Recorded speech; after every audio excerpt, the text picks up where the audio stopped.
আসসালামু আলাইকুম আপু ভাইয়েরা, কি অবস্থা সবার? আশা করি সবাই ভালো আছো। আল্লাহর রহমতে আমি অনেক বেশি ভালো আছি। আজকে আমি তোমাদের সাথে আরেকটা ডেইলি লাইফস্টাইল ব্লগ শেয়ার করার জন্য চলে এসেছি। সকাল থেকেই দিনটা তোমাদের সাথে শুরু করব। সকালবেলা উঠেই কিন্তু আমি ডাবের পানি খেয়ে নিয়েছিলাম। এখন যেহেতু ডাব খাওয়া বা সকালবেলা উঠে একটু হেলদি খাবার খাওয়া আমার জন্য দরকার, তাই আমি চিন্তা করলাম যে সকালবেলা দিনটা শুরু করি ডাবের পানি দিয়েই। তারপরে আমি আমার ব্রেকফাস্ট বানিয়ে নেব। তো ব্রেকফাস্টে এখানে চিকেন নাগেটস আর চিকেন শামি কাবাব ছিল। আমি যেহেতু এখন ওইরকম মাছ মাংস খেতে পারি না, তাই এরকম শামি কাবাব বা নাগেটস এইরকম জিনিস আমাকে খেতে বলা হয়েছে, বা আমার হাজব্যান্ড আমাকে এনে দিয়েছে যে যে কোনো একটা ফর্মে তুমি মাংস খাও, কারণ এখন আমার মাংস খাওয়া অনেক বেশি দরকার। মাংস বা মাছ যে কোনো উপায়ে আমাকে খেতে বলেছে আমার ডাক্তার। তো সেই কারণে আমি রান্না করা মাংস যেহেতু খেতে পারি না, তাই এরকম কাবাব বা নাগেটস এই জাতীয় খাবারগুলো আমি খাওয়ার ট্রাই করছি। তো এখানে আমি 2টা শামি কাবাব আর 2-3টা নাগেটস একটু ফ্রাই করে নিব। আমি অল্প তেলের মধ্যে ভেজে নিচ্ছিলাম, যে কারণে নাগেটসের ওই রকম সুন্দর কালার আসেনি। আমার কালার দিয়ে কিছু আসে যায় না, আমার মেনলি খাবারটা হলেই হলো।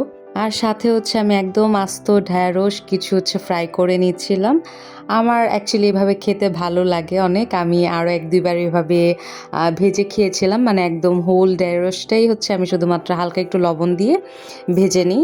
তো এইভাবে খেতে আমার ভালোই লাগে, তাই আমি কিছু ঢ্যাঁড়স এই যে জায়গায় ভেজে নিচ্ছিলাম। সকালের ব্রেকফাস্টে এগুলোই আমার ছিল, শামি কাবাব, নাগেটস, তারপর কিছু ঢ্যাঁড়স ভাজি আর অল্প কিছু ভাত। এগুলো দিয়েই আমি আমার ব্রেকফাস্টটা ডান করে নিলাম। আজকে অনেক দিন পরে আমি রান্নাবান্না করলাম, মানে প্রপার রান্নাবান্না যেটাকে বলে। আমি প্রায় 7-8 মাস হলো রান্নাবান্না ওরকম একদমই করি না। তো আমি আজকে রান্না করলাম, তাও দেখা গেল যে আজকে যেহেতু বাসায় কেউ ছিল না, আমার শাশুড়ি মা একটু অসুস্থ, উনি হসপিটালে ছিলেন। উনি আসছিলেন, ওনার সাথে কিছু মেহমানও ছিল, যেহেতু অসুস্থ ছিল। তো ওনাকে দেখার জন্য কিছু মেহমানও এসেছিল। আর আমি এদিকে বাসায় একা ছিলাম। তো আমার হাজব্যান্ড বলল যে টুকটাক তুমি যা পারো তাই রান্নাবান্না করো। কিন্তু আমি চিন্তা করলাম যেহেতু মেহমানরা আসবে বা প্রথম দিন আসছে, তো সেই কারণে আমি যতটুকু পেরেছি ততটা আমি করার চেষ্টা করেছি। আর আল্লাহর কাছে শুধু দোয়া করছিলাম যে কোনোভাবে যাতে আমি অসুস্থ না হয়ে যাই। কারণ এখন এমন দেখা যায় যে বেশি ঘেমে গেলে, অতিরিক্ত গরম লাগলে আমার মনে হয় যে আমি জ্ঞান হারিয়ে ফেলবো, এমন একটা জিনিস আমার কাছে ফিল হয়। তো সেই কারণে আমি শুধু আল্লাহর কাছে দোয়া করছিলাম যে যে কোনোভাবে আমি রান্নাবান্নাটা যাতে কমপ্লিট করতে পারি। আর আলহামদুলিল্লাহ আমি কোরমা, গরুর মাংস, তারপর একটা কাবাব, সাথে ডাল, পোলাও আর মাছ ভাজি এগুলো করেছিলাম।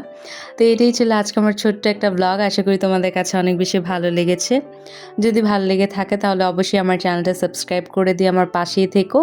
আর তোমরা যদি আরও বড় ব্লগ চাও অবশ্যই কিন্তু কমেন্ট করবে, তাহলে আমি আমার ব্লগটা একটু বড় বানানোর চেষ্টা করব।